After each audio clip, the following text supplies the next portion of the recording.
So welcome to the Medium Gallery by the series of lectures New Interfaces 3 that was supported by the Slovak Arts Council. And today I have the pleasure to welcome Nika Kupyrova, who came from Vienna, where she lives and works as an artist and also as a curator, which will be partially a topic also of this lecture and much more. And I would just say that Nika is also very active in Prague, where I think we first met during your another show at Pragovka, and I'm looking forward for the next project that she will exhibiting, whatever she will choose, because they have all, I think, certain very boastful aesthetics, and they are full of interesting materials and artists that she really bitterly combines. So, Nika, thank you that you came, and I will give your work now. Thank you, Miroslav, for the invitation. I'm very happy to be here today. Thank you so much for coming. And thank you for the opportunity to talk about my work, which I always think it's my favorite. Maybe louder, does everyone can hear me? I really like this kind of presentation, like an artist talk or a curatorial talk that's a little bit less formal, that's a little bit more spoken word. It's not as stiff as a text, and I think you can come to, you can see a little bit more of a connection to the person and their, personality, their qualities, and you can see it a bit more in the work they show. Actually, this is my first ever talk as a curator. Usually I have done many talks as an artist, and where I also mentioned my curatorial work, but this is the first talk I do when none of my own artistic work is present, only my curatorial projects. And I'm an artist curator. I am happy about this particular way of working. I like approaching curating from an artistic perspective. I like doing things in the wrong way. I like doing it a little bit from this amateur perspective. So discovering it somehow together with the viewer, it makes me, it allows me kind of to play around with it and to explore all the, all the parts, all the ingredients of the process of curating. So, and I often do things, as I said, in the wrong way, and I often like to incorporate this wrong things on purpose into my projects, so kind of these little transgressions. So I think every project so far that I've done worked with something, one of those little transgressions in a deliberate way. So there's some general picture, just to have a little visual teaser, but first I'll start with maybe talking about shortly about three previous curatorial exhibitions that I've done, and then I will talk a little bit about this one that we are currently showing in the Medium Gallery. So that was a most recent exhibition in Wien Museum in Vienna, in the City Gallery, City Museum in Vienna. There I experimented with this whole idea of a curatorial text, which is something it's a very classic format, it's a very formal, it always has a specific lens, it always has a specific position in the exhibition, it kind of has this overview, it kind of has this, when you start reading a text, you already kind of know what should be there and what to expect. In this case, I have actually taken away this whole thing and replaced it with something else entirely. I was working with a novel. I actually often work with literature and language in my work. I used a novel from a British author, China Meville. I think I'm trying to skip to some of the images, so it's more interesting to see. Which I use not the novel Perdido Street Station, which I use not so much as a reference, but more of an actual material and method to put the exhibition together. So I used the text from the novel directly in constructing the exhibition, and I paired artistic positions with parts of text from the book. So they are presented in this kind of sort of, classical, from my side it's not even visible. So you kind of come to the artwork expecting to have this curator's commentary on the well, and you don't have that. You actually have a very fictional, artistic segment of the text, and then you start to look at the work quite differently. You start to think, how is this text connected to the work and what is it they have in common. The idea was to put them in this kind of dialogue with each other. So I think it encourages a different kind of visitor participation, visitor interaction with the work. I think for me that was interesting. And it's a very dystopian novel. It's a speculative fiction, so it takes place in a fictional metropolis. So there's a lot there, you know. I thought it's a very good universe to make an exhibition in. So it touches on a lot of subjects, you know, the urbanity, inequality, you know, the cultural transitions, the, you know, ethnicities, climate change, you know, different energies are in use, authoritarian regimes. So all of it kind of comes into play in a bit of allegorical way. So I thought it's a very good kind of framework. So there are a few other images from the show. I think there's, of course, more to be said about each of the artworks, but it's just a little bit the teaser at the moment. This is a gallery of the city of Vienna, which is actually often has thematically show about the city, about the history of Vienna. So in this case, I kind of brought a little bit the connection with the city fictions. I was looking into Vienna city fictions as well as this fictional metropolis. So here are some very dystopian looking artworks as a teaser. Yeah, so there's a second show I would like to mention because it's a very different kind of space I curated in. So the first one is really a museum in an institutional space in a very white, clean, perfectly suited for exhibition neutral space that is only used for art, that it kind of has a very specific purpose. Here it's not at all a white cube. Here is very much an exhibition space which is also a working studio of the people who run it. And in between it kind of has a social area for concerts, for hanging out, for kind of like, so it's very much kind of a used space. And it has this very poetic, very dramatic style, how the people, reflecting the people who use it, you know, it's a lot of instruments, it's a lot of vintage furniture, there's red curtains. So it's a very strong aesthetic. So actually there I set the dialogues, the artworks in dialogue with the space in a way that I didn't start so much from the text or for the concept, or I started more from the artist in the space and then kind of let the narrative unfold from there. So as you can see, the cat is a real cat. Yes, it lives there. So I kind of wanted to almost make it almost like a detective story of these clues that you leave around and deciphering clues. And in this case, I also didn't really go with a very classic text because I ended up having this very kind of poetic narrative storytelling aspect to it.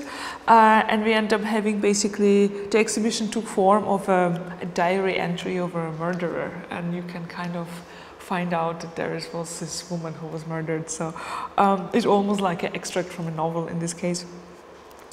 So yeah, I think for me this was an interesting way to approach it. So it varies how I put the exhibitions together. Sometimes I really start from, with the previous exhibition, I really started just because I thought the book is really interesting.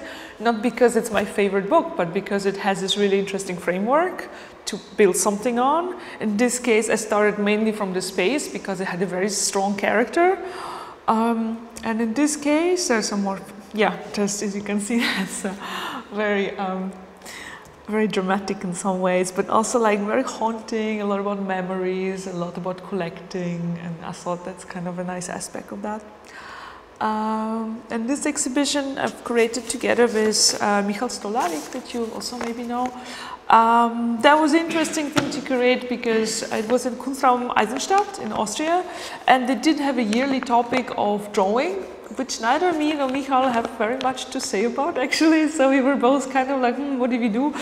And then we end up making the exhibition about drawing that has hardly any drawing in it. So it's actually a lot of artists who uses similar kind of methodology of drawing, or the thinking kind of drawing, or the working method of drawing, or the materials of drawing, but nothing really is this very classic, like, that fills all the criteria drawing. So it was more about taking it apart. So here, for example, is an artwork of Simon Hoban, and he's basically using, they're basically imitating this insect tracing patterns. So we went in the direction of very automatic, surrealist kind of drawing tendencies, kind of letting loose, kind of just going with a gesture. We had also fashion designers there and painters. I thought it was interesting always for me to bring the design into this classic art context.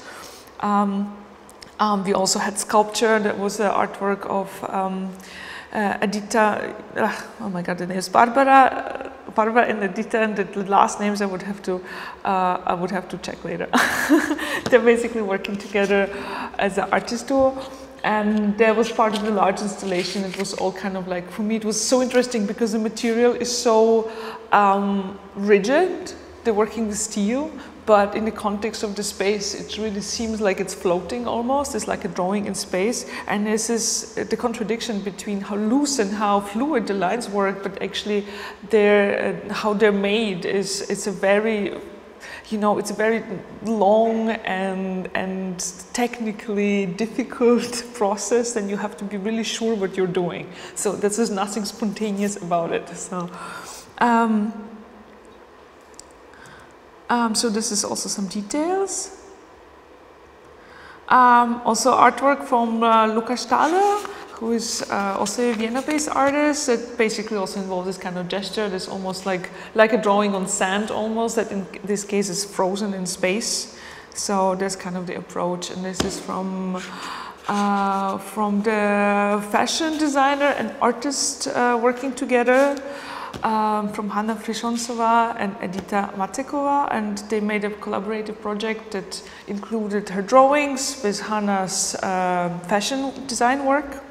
So I thought it was also interesting to use the clothes as sort of a canvas. Now coming a little bit back to this exhibition that's currently running in Medium Gallery.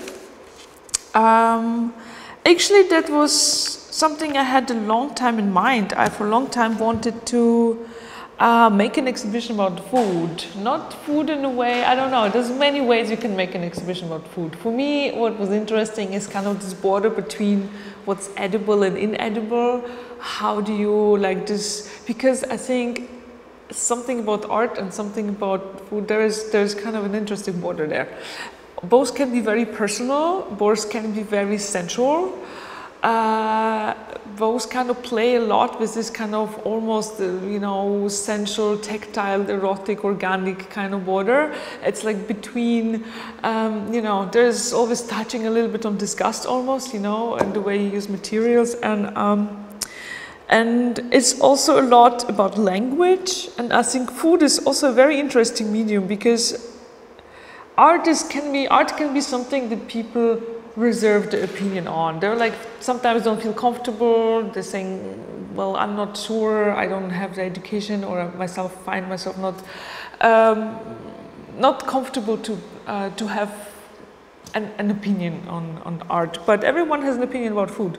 It's something that's actually very present, very open to interpretation, and very kind of easy to get into, you know. It's like so everyone has opinions and tastes and experiences. It can be personal, it can be subjective. It's absolutely allowed to be subjective, actually. That's actually very interesting because this is one of the media that subjectivity is completely and perfectly accepted. But at the same time, with food, we can follow really this large global and cultural shifts, and how the diets change, how the culture changes, how the food availability changes.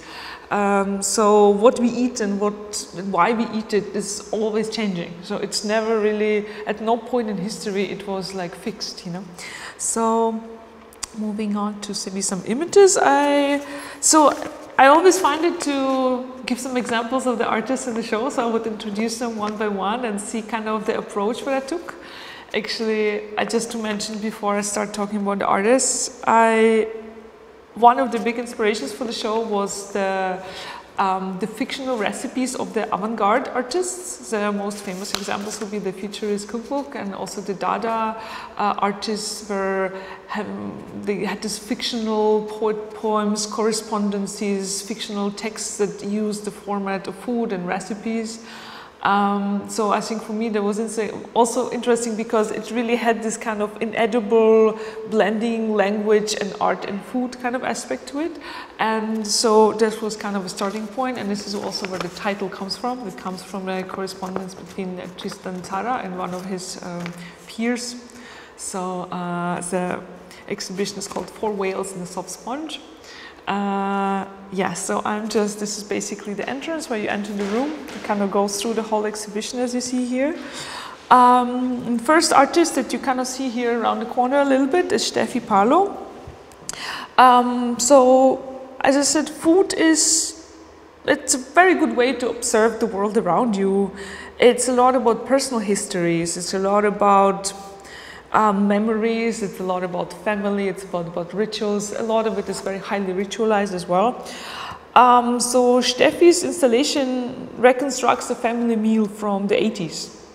So there is a photo as you come in from her, I think it may be the next picture, yeah. So that's her dinner table, that's her as a child.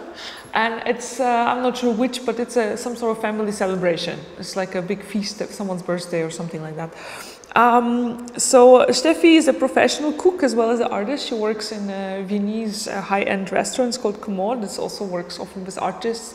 And she set up the table with objects that are at the same time a sculptural installation aspect, but at the same time, during the opening, she actually had like actual meals. She reconstructed the meals from this original table from her childhood. And so that was very interesting because for me, that was really interesting to see what those meals are, because it's also something I remember when I was a child. So it's a combination from this very kind of classic salad with like a potato salad and things like this that everyone remembers. But also she had desserts that would be something you buy in the shop, but it... Okay. But a lot of them no longer exist. So she basically remade them from scratch. And it's so interesting to make something that's supposed to be so like unimpressive, like a store-bought dessert, but actually remake it in this 80s perfect industrially shaped way. So the visitors at the opening of the exhibition could eat all of that and taste it. So yeah, what else I wanted to mention about it? Yeah, so I think for this project, for this particular work, I think this 80s nostalgia was quite interesting, but also with the childhood and the DDR that she had, it was a lot that recipes were often constructed around what's available. So it was interesting, this kind of the framework of growing up in a certain space, in a certain context, and then these memories that you have are shaped around the food that is actually there to be had. You know, it's very often not a lot is available, and you have the weirdest attachments to the most common things. So the next artwork I want to move through, so this is the little photo from the childhood that you can see, that's actually the real size of it. And moving through the space, whoops, I'm wrong direction. There is works of Titania Seidel, she's a painter. So there I come a little bit more to these fictional recipes of the avant-garde and the futurist cookbooks and the absurdist food themed writing of the Dadaist, and because they like to replicate this style of a cookbook as a traditional medium, as a conservative medium. So they actually kind of made fun of it for this being so wholesome and domestic and the format of it. And also they were playing with this edible and inedible ingredients. So in the end it's more about language and food.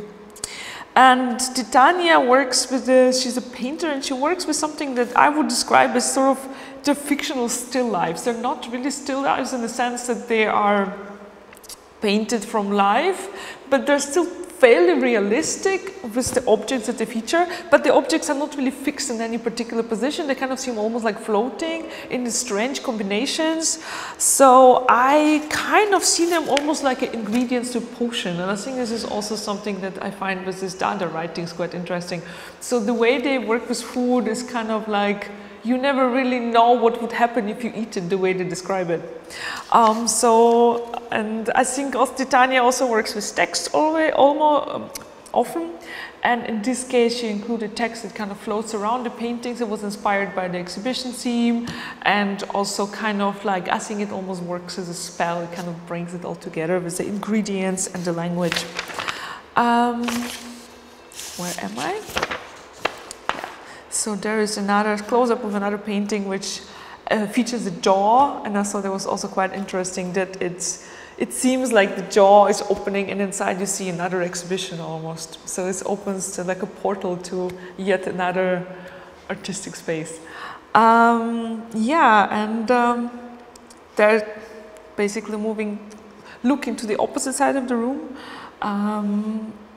You can see like how it continues. Here are artworks of Isa Schicher. What I also like to do, I like to curate group shows. I specifically like to create group shows because I like to create this unusual dialogues between the artists in a way that they themselves would not even think that their artwork can be perceived or interpreted in this way. You know, I don't want to do it by imposing my interpretation, but I want to do it by kind of placing it in the context with the other artworks and with the other artists, and something new comes out. Something that would surprise the artists themselves probably. So here I'm bringing in the context of food the artists who did not really think that they had anything to do with food. But interestingly, meal has also a metaphysical meaning, a transformation. It's in mythological sense, it always comes with this, you know, there are consequences and results also to do with spells and with magic about eating certain meals at certain times, you know, so it alters more than just the taste. So Isa was actually taking on the classical biblical story of Adam and Eve and the snake and the apple, and here the apple becomes this proverbial fruit, but actually the story is about something else. The story is about that Isa takes on her Catholic upbringing, but considers it from her reality, of her contemporary reality as a queer person, and looks at this apple fruit potential as a portal of knowledge, and looks at the snake as this not the usual villain, but actually a clever and empathic creature who had real concern about the well-being of these new humans who wanted to have this access to knowledge, and sees the snake's punishment as a first punishment of otherness, as the first act of the patriarchal authority. So the snake originally had limbs in the interpretation of Isa, and actually in several mythological interpretations too. So here we have the snakes occupying the exhibition space. We also have shoes that remind us of the lost limbs of the snake that the visitors can also try on. There's also like a performative aspect to it. You can put yourself literally in the shoes of the performer. Isa often works with performance as well, and usually those objects are activated by her performing. In this case, we left them more kind of as a potential. So, and to move on to the next artist, here are the artworks, some of the artworks of Mara Novak. She's, by the way, all the artists are based in Vienna, so we all came as a group from Vienna. It's not really something that specifically has to do with the exhibition, but it's just a fun fact. Mara is also working somehow sculpturally, somehow photographically. She has a very good technical photographic knowledge. She often works with large photo prints. She works with large exposures, and so in this case, I was looking at this again, this weird combination of ingredients that are somehow edible, inedible. In the case of Dada, of the Dadais, for example, they actually, it wasn't just because they thought it's somehow peculiar or, you know, creative. They actually thought they're supposed to make your stomach hurt. It was their act of talking against this, this lifestyle of consumerism, this bourgeoisie. They said, our art is supposed to cause indigestion. It was very much about criticizing excess. So Mara Novak's work is actually based on the Korean phenomenon. It's called mukbang, if I correctly pronounce it, which is basically, it's a very pop culture net kind of phenomenon where, I just scroll back a bit, where the protagonist is eating in front of the camera. They're eating in front of the camera and filming themselves, and what you have is kind of sometimes a live stream, a kind of recorded stream of somebody just eating huge amounts of food in the performative kind of excessive way. They obviously enjoy it very much. They're kind of fun to watch. It's a lot of slurping and noises and all kind of like ways to show they enjoy it, and it's something to, that they would there would be bloggers, there would be kind of like almost even celebrities on some levels, that people who would really kind of have this performative eating as their main interest. So, and it's something that became very popular. It's something that people watch. I have not really encouraged it myself, but it's interesting because it has a very sensual, almost sexual experience. It's very ASMR, how you pronounce it. It's very much about excess and pleasure, but it's also symptomatic in a way of the loneliness of contemporary eating, because that's not the traditional family meal or even companionship to be had at lunchtimes. Is often disappearing, and it's also often deteriorating. We don't really have a lot of contact at mealtimes, and it kind of gives you an opportunity to share a meal with someone, as if it's, although it's a fictional person or it's someone you don't know, it's just someone on the screen, but then you're not eating alone. So here are some details of her work. The jacket is printed with the pattern of ramen noodles. People are also encouraged to try it on. It's oversized, and it's like a sculptural piece of its own. There's a close-up of the photo works, which are collages, which are then re-exposed. So she exposes separate parts separately, and that's kind of how it's collaged together. So not by cutting it out, but by actually exposing it in parts. That has also brings together patterns of food, but also parts of landscape. So you can, if you look closer at the other photos, you would also see it. Some of them have like parts of shellfish and crabs and things like that. And those are also the objects by Mara Novak, and they have inbuilt microphones, and they kind of have this slurping, eating sounds that almost kind of like tickle your ear. So, and they're hanging on the height of your ear, so when you enter the room, you're kind of haunted a little bit by this presence of an invisible eater. So moving to this room where we currently sit, which is the room where it has three short video pieces and a projection. The three video pieces are by the artist duo Honey and Bunny. They're actually both come from architecture background. They live in Vienna, and also they're, let's say, like the older generation of the exhibition. So they both teach in many universities, and while some of the other are more emerging artists. So what I wanted to also mention in their case, or just in case of exhibition, of course, the avant-garde culinary works are often politically charged and often critical of society. So that's very much they use the gastric system as a metaphor for society, for dysfunctional society. So it's in different ways, in different approaches. The futurists, I find myself that you have to approach critically, because they of course had a lot of sympathies with Mussolini and the nationalism, and they had very misogynistic ideas, and a lot of it is like have to be approached critically. But also in a way, I think the critical reader can find things that are interesting there. I find that they had this belief in progress, which we just no longer have. It's just we live in an age of somehow technical dystopia. So we no longer have this excitement about progress, excitement about the future that is so contagious about the futurists, I find.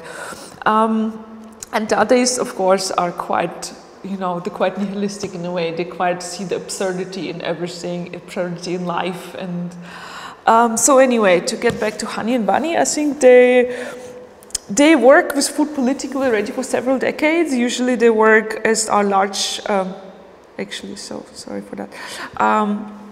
They're large performers involving entire museums, sometimes entire buildings. And so that's a lot about food rituals. It's a lot about eating and shopping and cooking and all things that connected to cook.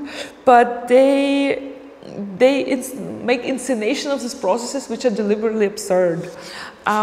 So they're, you can kind of like, they are ridiculed in a way. So in this case, there is a performer consuming herself in a way. But of course, you know, you can see it's like, it has a very theatrical quality as well. So you can see on purpose that of course it's all fiction, it's all inscenation, but it kind of plays on this, you know, disturbing and yet you kind of see how it's made aspect, which I find quite interesting. And then of course the food is always actor already for a long time in their pieces.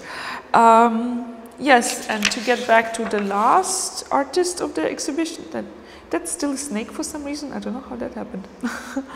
The last artists of the exhibition are Peter Varna and Margareta Close, which are the projection at the back of the slide. And that's just like a closer look at their work. This is one of the younger generation of artists and also not quite meant to be seen in the food context, but I saw their work in one of the off spaces in Vienna, and basically what they do, they work together and collaborate on sort of 3D animations, and they called oral poem animations. So it brings the spoken word with the animation that kind of makes it into one whole. The animations are usually quite it's a lot about merging and hybrids. It's not really something that happens narrative-wise, but it's kind of like follows the language movement and pattern and how the intonation. So I find that digital media is particularly good at hybrids, and I think in this video it's called Slugs and Tongues. I thought it would be interesting to bring it in the context as well. It also has this very ticklish, very alien, quite erotic quality to it, and actually the Dada is often compared language and digestion and poetry, and they all come from the mouth. So there's a lot about this mouth as this organ of communication, but also of eating and also of pleasure. And there's just this layering of this, this oral poetry in a way. So yeah, I didn't purposely not include the actual clips of the videos, which I think are better to watch in an exhibition. So, and on this note, I would wrap it up, and I would like that you still take time to look around if you haven't. And yeah, so I hope it gives you a little bit of insight into how I work and what interests me. Just a very short insight. There's a lot more, but just for today. Yeah, so if you have any questions, I'm happy to have them, and otherwise, thank you. Yeah.